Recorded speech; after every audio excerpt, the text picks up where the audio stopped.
بسم اللہ الرحمن الرحیم، السلام علیکم۔ امید کرتا ہوں آپ سب لوگ اچھے ہوں گے۔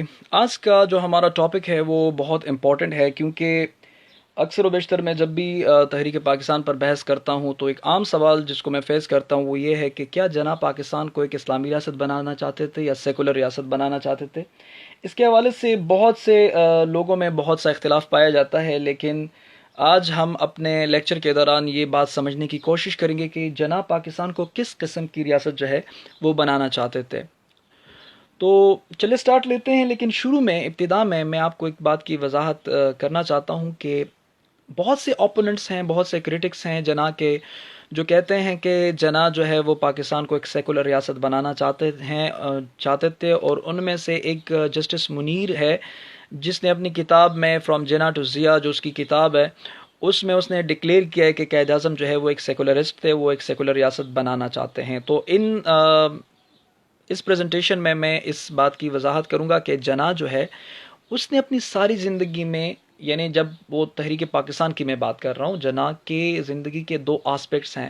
ایک وہ ہے جب وہ سیکولر ریاست کی بات کر رہے تھے، جب وہ ون نیشن تھیوری کے قائل تھے، لیکن جب وہ ہندوستان کے پالیٹکس کو چھوڑ کر ہندوستان چلے گئے اور پھر بعد میں جب آئے 1940s میں، تو اس میں 1930s کے آخر میں جب وہ آئے تو اس کے بعد جب اس نے مسلم لیگ کا چارج سنبھالا اور تحریک پاکستان کے لیے کوششیں شروع کی، اسپیشلی 1940 کے قرارداد لاہور کے بعد، تو پھر اس کے بعد تھرو آؤٹ اس نے پاکستان کی آزادی تک جو ہے وہ اسلامی ریاست اور اسلامک پرنسپلز کی بات کی ہے۔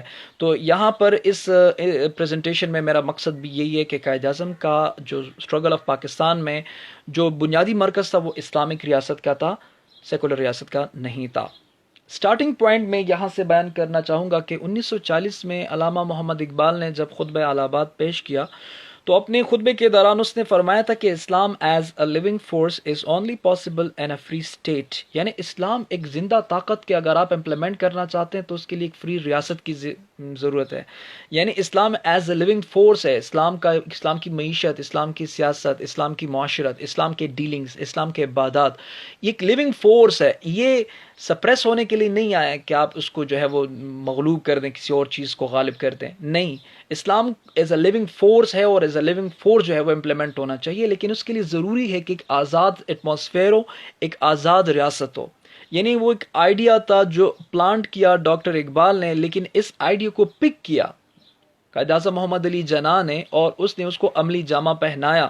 تو یہ سٹارٹنگ پوائنٹ سے میں اس بات کی وضاحت اور ان سلائیڈز کی وضاحت کرنا شروع کروں گا۔ اس کو مزید میں آپ کو وہ کوٹیشنز دکھاتا ہوں کہ جسٹس منیر نے اپنی کتاب فرام جناح ٹو ضیاء میں درج کیے ہیں۔ پہلی بات کہ وہ کہتے ہیں کہ قائد اعظم محمد علی جناح جو تھے وہ پاکستان کو ایک سیکولر ڈیموکریٹک گورنمنٹ بنانا چاہتے تھے جہاں پر مذہب کا کوئی عمل دخل نہ ہو ایڈمنسٹریشن آف دا اسٹیٹ کے ساتھ۔ دوسری جگہ پر وہ کہتے ہیں کہ پاکستان کا بننا یا پاکستان کو ایک مذہبی ریاست بنانا نہ تو ڈاکٹر اقبال کے دماغ میں تھا، نہ ہی قائد اعظم محمد علی جناح کے دماغ میں تھا۔ یہ وہ بنیادی سمری ہے جو جسٹس منیر کی کتاب سے میں آپ کو وضاحت کر رہا ہوں۔ جسٹس منیر کی میں صرف مثال دے رہا ہوں، باقی پاکستان میں ایسے اپوننٹس اور ایسے بہت سے لوگ موجود ہیں جو جناح کو سیکولرسٹ کہتے تھے، لیکن یہاں پر میں جسٹس منیر کو صرف ایک سمبل کے طور پر پیش کر رہا ہوں۔ ایویڈنس وہ کیا دیتے تھے؟ یاد رکھیے دو ایویڈنس وہ دیتے تھے اور دونوں ایویڈنس پر میں بات کروں گا۔ ایویڈنس پہلی وہ یہ دیتے ہیں کہ جناح نے اپنے تقاریر کے دوران جگہ جگہ کہا کہ Pakistan there would not be a theocracy in Pakistan میں تھیوکریسی نہیں ہوگی۔ جسٹس منیر تھیوکریسی سے اسلامی ریاست مراد لیتے ہیں، لیکن یاد رکھیں کہ تھیوکریسی اور اسلامک اسٹیٹ دو مختلف چیزیں ہیں جن کی میں آگے سلائڈز میں وضاحت کروں گا۔ دوسرا ایویڈنس جو وہ پیش کرتے ہیں وہ 11 اگست 1947 کا وہ سپیچ ہے جس میں قائد اعظم نے کہا تھا کہ آپ آزاد ہیں، آپ مسجدوں میں جائیں، آپ مندروں میں جائیں، ریاست کیسے کوئی عمل دخل نہیں ہے۔ وہ 11 اگست کی تقریر کو بھی جسٹس منیر یا ان جیسے لوگ جو ہے وہ اس لحاظ سے پیش کرتے ہیں کہ قائد اعظم جو ہے وہ ایک سیکولر سوچ کے مالک تھے اور وہ ایک سیکولر ریاست بنانا چاہتے تھے۔ پہلی بات آتے ہیں تھیوکریٹک اسٹیٹ پر اور اسلامک سسٹم اور تھیوکریٹک سسٹم میں کیا فرق ہے۔ کیا تھیوکریسی جس کو قائد اعظم نے کہا کہ ہم پاکستان جو ہے وہ ایک تھیوکریسی یا تھیوکریٹک اسٹیٹ نہیں بنے گا، تو تھیوکریٹک اسٹیٹ سے اس کی مراد کیا اسلامی نظام تھا، اسلامی ریاست تھی یا کوئی اور تھا؟ کیا اسلامی ریاست اور تھیوکریٹک سسٹم میں فرق ہے؟ جی ہاں بالکل ہے. Islamic state is the one in which Islamic sharia is completely exercised. Islamic شریعہ یاد رکھیں ایک براڈ چیز کا نام ہے جہاں پر اسلامک شریعہ ہو. اسلامک اسٹیٹ جو ہے اصل میں وہ اسلامک آئیڈیالوجی کا ایک انسٹیٹیوشن ہے، اور بنیادی جو مقصد ہے اسلامک شریعہ کا وہ یہ ہے کہ قرآن و سنت کے مطابق ایک پولیٹیکل آرڈر ترتیب دینا، اور ہر پارٹ میں اسلامک شریعہ جو ہے اس کو پیورلی امپلیمنٹ کرنا، یعنی ایک براڈ نظام کا نام ہے. جبکہ اس کے مقابلے میں تھیوکریسی جو ہے وہ اس قسم کی گورنمنٹ کو کہتے ہیں جہاں پر گورنمنٹ جو ہے ایک خاص ریلیجس گروپ چلائے. جس طرح آپ دیکھیں کہ ایران میں شیعہ کی حکومت ہے، یا پھر سعودیہ میں جو وہابیز کی حکومت ہے، یہ اسلامک شریعہ نہیں ہے. کیونکہ اسلامک شریعہ یہ ہے کہ اسلامک شریعہ ایک ملک کے اندر مختلف مکاتب فکر وہ مل بیٹھ کر ایک براڈ نظام قائم کریں گے اور اس کو امپلیمنٹ کریں گے، بجائے اس کے کہ آپ جو ہے وہ ایک خاص مکتبہ فکر ہے وہ اپنا فقہ کو نافذ کر دیں. تو یہ اسلامک ریاست نہیں ہے. ٹھیک ہے. قائد اعظم نے جس ریاست کی مخالفت کی وہ اسلامک اسٹیٹ نہیں بلکہ وہ ایک تھیوکریٹک اسٹیٹ کی مخالفت انہوں نے کی ہے. قائد اعظم نے اپنے ایک تقریر کے دوران جو فروری 1948 میں اس نے کی، اس نے کہا the constitution of Pakistan has yet to be framed. constitution of Pakistan ابھی نہیں بنا، ابھی بننا ہے. مجھے نہیں پتا کہ اس کا الٹیمیٹ شیپ کیا ہوگا، but I'm sure that it will be a democratic type embodying the essential principles of Islam. کہتے ہیں کہ مجھے نہیں پتا کہ اس کا الٹیمیٹ شیپ کیا ہوگا، لیکن پاکستان میں ایک ڈیموکریٹک ٹائپ کی ایک ڈیموکریٹک نظام قائم ہوگا جس میں اسلام کے بنیادی اصول کا جو ہے وہ نفاذ جو ہے وہ عمل میں لایا جائے گا. اور وہ کہتے ہیں کہ today they are as applicable in actual life as they were 1300 years ago. مجھے یقین ہے کہ اسلام کے جو پرنسپلز ہیں وہ آج بھی اس طرح قابل عمل ہیں جس طرح وہ 1300 سال پہلے تھے. اور آخر میں آپ دیکھیں نیچے لائنز میں دیکھیں in any case Pakistan is not going to be a theocratic state. Pakistan کسی صورت میں ایک theocratic state نہیں بنے گا. یعنی جناح نے اس تقریر میں آپ دیکھیں کہ جناح ایک اسلامی ریاست کے خواہش مند ہے، وہ ایک تھیوکریٹک اسٹیٹ کے خواہش مند نہیں ہے کہ جس کو ایک خاص مکتبہ فکر جو ہے وہ چلائے. تو تھیوکریٹک اسٹیٹ جس کو جسٹس منیر نے بحیثیت ایویڈنس بیان کیا وہ غلط بات ہے، وہ اسلامی ریاست نہیں ہے، وہ ایک الگ چیز ہے. ٹھیک ہے. اور اس طرح ایک تقریر کے دوران جب مسلم لیجسلیٹرز کا کنونشن ہوا 1946 میں، جو قانون ساز اسمبلیوں کے لیے جو ووٹنگز ہوئے تھے اور جن کے نتیجے میں جو مسلم دستور ساز اسمبلیوں کے لیے جو مسلمانوں کے نمائندے منتخب ہوئے تھے، ان کا جو کنونشن ہوا 1946 میں، اس میں قائد اعظم نے کہا تھا کہ what are we fighting for, what are we aiming for, it is not theocracy nor for a theocratic state. Quaid Azam نے کہا کہ ہم جس چیز کے لیے کوشش کر رہے ہیں وہ ایک theocratic state بالکل بھی نہیں ہے. تو ان سے بھی ظاہر ہوا کہ قائد اعظم جو ہے وہ ایک theocratic state کے لیے کوشش نہیں کر رہے تھے بلکہ وہ ایک اسلامی ریاست کے لیے جو ہے وہ کوشش کر رہے تھے. ٹھیک ہے. قائد اعظم کی بہت سے ایسے تقاریر ہیں جن میں انہوں نے قرآنی اتھارٹی کو بیان کیا، اور اس نے صاف ظاہر کیا کہ قرآن جو ہے اصل میں ہمارے لیے گائیڈنس ہے، ایک رہنمائی ہے. 1943 میں KPK میں جب وہ آئے تھے تو مسلم اسٹوڈنٹ فیڈریشن سے خطاب کرتے ہوئے ان سے کچھ اسٹوڈنٹ سے کہا کہ ان کو ایک انسپریشنل میسج دیں. تو قائد اعظم نے بڑے سنہری الفاظ میں ان کو جواب دیا کہ you have asked me to give you a message, what message can I give you? We have got the greatest message in the Quran for our guidance and enlightenment. کہتے ہیں کہ آپ مجھ سے پوچھتے ہیں کہ میں آپ کو ایک پیغام دوں، میں آپ کو کیا پیغام دوں، حالانکہ قرآن ایک گریٹسٹ میسج آپ کے ساتھ موجود ہے جو آپ کی رہنمائی کے لیے کافی ہے. تو کیا کوئی سیکولر بندہ جو اپنی ایک سیکولر ریاست بنانا چاہتا ہوں وہ اس قسم کے کلمات ادا کر سکتا ہے؟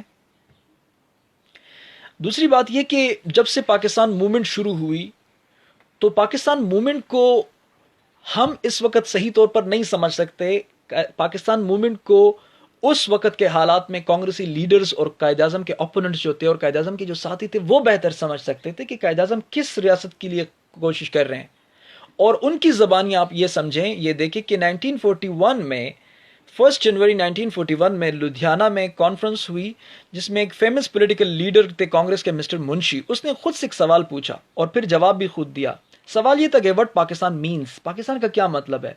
تو اس سوال کے جواب میں کانگریسی لیڈر نے خود دو جوابات دیے. پہلا یہ تھا کہ مسلمس آل اوور انڈیا اور a separate and single nation, Hindustan کے مسلمان ایک علیحدہ قوم ہے. دوسری بات جو اس نے کہا Muslims from all over India are entitled to one or more home lands where life and government are to be moulded according to the Quranic principles and where Urdu will be the national language.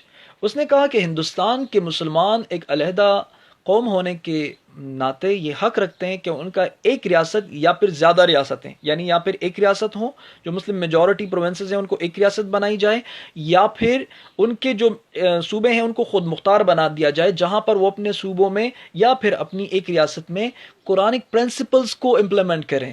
یعنی یہ وہ چیز تھی جو وہ قائد اعظم کی کوششوں سے سمجھ چکے تھے، اور جہاں پر اردو جو ہے وہ نیشنل لینگویج ہو. اس کے علاوہ 1977 میں قائد اعظم کے برتھ کے موقع پر ایک جرمن پروفیسر کا ایک کال ہے. وہ کہتے ہیں کہ قرآن واز دا ماڈل فار جناح کے لیے ماڈل جو تھا وہ قرآن تھا. اب یہاں پر ایک بات سمجھنے کی ہے کہ مسٹر منشی جو ایک ہندو ہے وہ، اور مسٹر جو جرمن تھے ڈاکٹر کرانن جو جرمن پروفیسر ہے، وہ سمجھتے تھے کہ قائد اعظم کس قسم کی ریاست کے لیے کام کر رہے تھے، قائد اعظم کس قسم کی ریاست چاہتے تھے. لیکن بدقسمتی ہماری کیا ہے اور ہمارا المیہ کیا ہے کہ ہمارے آج کے جو مسلمان ہیں اور پاکستانی اسپیشلی، وہ قائد اعظم کو سیکولر لادین اور قائد اعظم کو ایک سیکولر ریاست بنانے والا کہتے تھے. تو ایک جرمن پروفیسر سمجھ سکتا ہے، مسٹر منشی جو ایک ہندو ہے، کانگریسی لیڈر ہے، وہ سمجھ سکتا ہے قائد اعظم کی کوششوں کو، لیکن ہمارے مسلمان اور پاکستانی اس چیز کو نہیں سمجھ سکتے کہ قائد اعظم کس ریاست کے لیے کوشش کر رہے تھے. اور پھر آپ دیکھیں کہ 19 اکتوبر 1948 کو ہندوستان ٹائمز میں ایک آرٹیکل چھپا. آرٹیکل میں یہ لکھا گیا کہ پاکستان جب بنا تو اس کے بعد جو پاکستان میں نن مسلم مائنورٹیز تھے اور اسپیشلی ایسٹ پاکستان میں، وہ اس خوف میں تھے کیونکہ پاکستان کے جو اتھارٹیز تھے، یعنی قائد اعظم، ان کے ساتھی مسلم لیگ، وہ انہوں نے مختلف جگہوں پر یہ کہا تھا کہ پاکستان جو ہے وہ اسلامک پرنسپلز کے تحت بننے جا رہا ہے. تو اس لیے اس بات پر جو نان مسلم مائنورٹیز تھے وہ ڈر رہے تھے. حالانکہ وہ غلط ڈر رہے تھے، کیونکہ اسلامی ریاست جو ہے وہ کوئی مسلمان اور نان مسلمز کے خلاف نہیں ہے، بلکہ وہ تو ان کی پروٹیکشن کرتی ہے، اسلام ان کی حفاظت کرتی ہے. تو اس لیے یہ بات ہوئی. دوسری بات اس آرٹیکل میں یہ کہی گئی کہ کشمیر کا جو ایشو ہے وہ بھی حل ہو سکتا تھا اگر پاکستان کے جو اتھارٹیز ہیں، اگر قائد اعظم اور ان کے جو ساتھی ہیں وہ پاکستان کو بجائے اس کے کہ وہ اسلامک ریاست بنائیں، وہ ایک ماڈرن ڈیموکریٹک سٹیٹ بناتے یا پھر ان کا یقین دہانی کراتے، تو انڈیا جو تھی وہ پاکستان کے ساتھ کشمیر کے مسئلے کو بھی پیسفلی جو ہے وہ حل کر سکتی تھی. لیکن چونکہ پاکستان کے اتھارٹیز نے اسلامی ریاست کی بات کی تو اس وجہ سے کشمیر کا جو ایشو جو ہے وہ ریزالو نہیں ہو رہا. اور اگر پاکستان جو ہے وہ ماڈرن ڈیموکریٹک سٹیٹ کی بات کرتے انسٹیڈ آف اسلامک سٹیٹ تو کشمیر کا ایشو بھی ریزالو ہو سکتا تھا. یہ میں نہیں کہہ رہا، یہ ہندوستان ٹائمز کا آرٹیکل کہہ رہا ہے جو 19 اکتوبر 1948 کو ہندوستان ٹائمز میں چھپا. تو اس سے آپ اندازہ لگائیں کہ قائد اعظم کس قسم کی ریاست چاہتے تھے اور قائد اعظم کی مخالفین کس قسم کی ریاست چاہتے تھے، کانگریس کس قسم کی ریاست چاہتے تھے، اور دوسرے جو نیشنلسٹ تھے وہ کس قسم کی ریاست چاہتے تھے.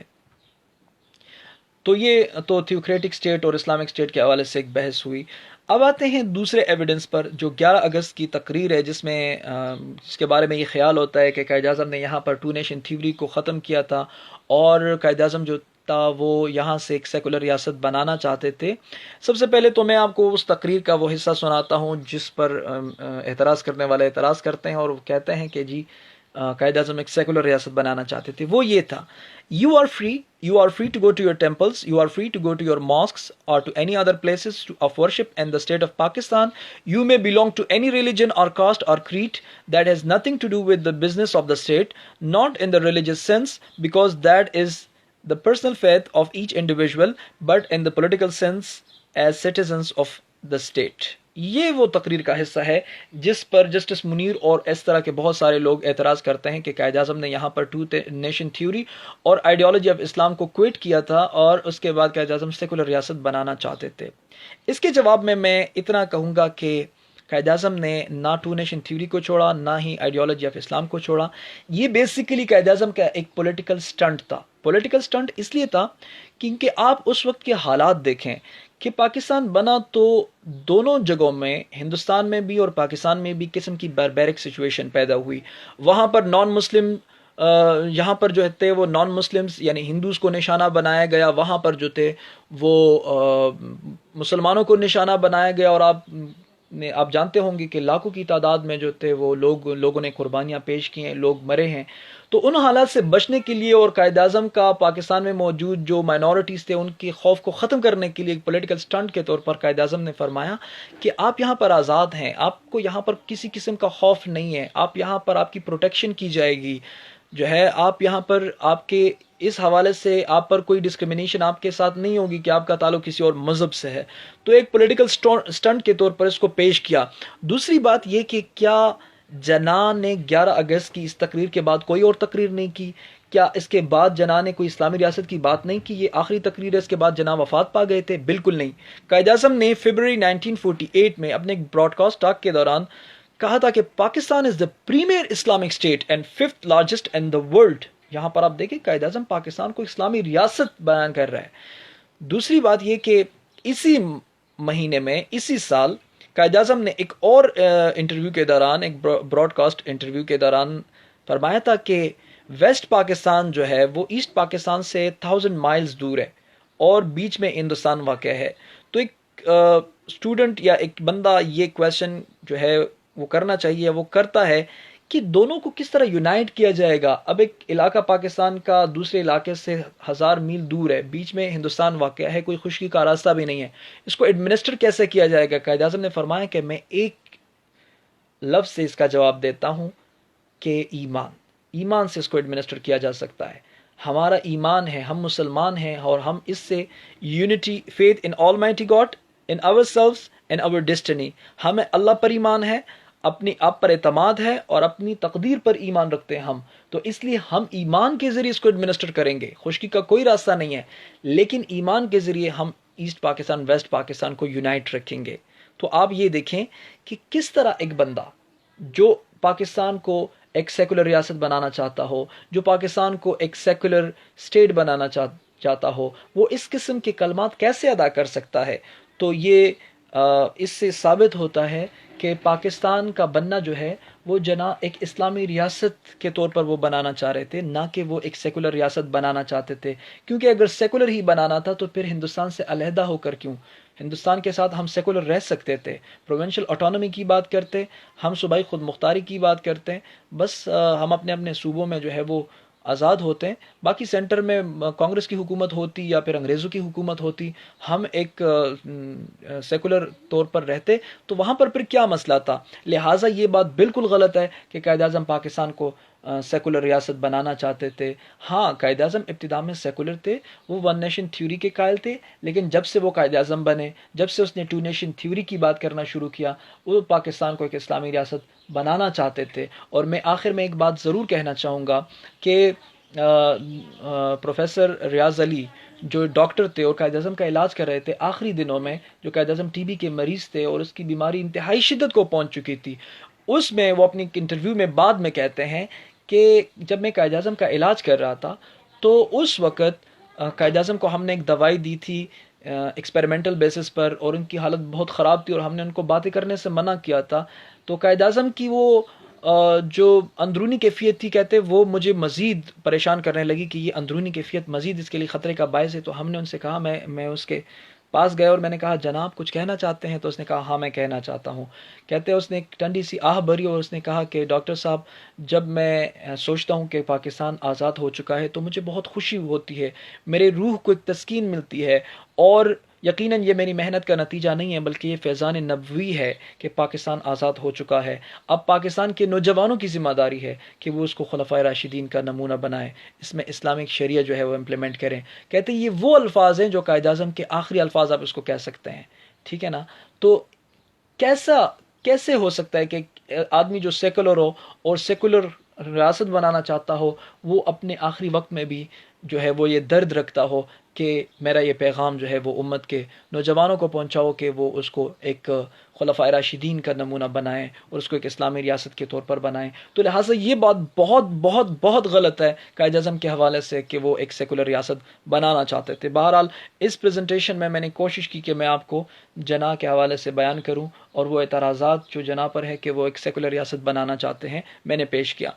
اس کے بعد آخر میں ایک سوال جو میں آخر میں دیتا ہوں وہ یہ ہے کہ what is difference between Islamic state and theocratic state, what kind of system Jinnah wanted. تو یہ ایک سوال ہے اور اس کا جواب ان سلائڈز میں موجود ہے. تھینک یو سو مچ. اللہ حافظ.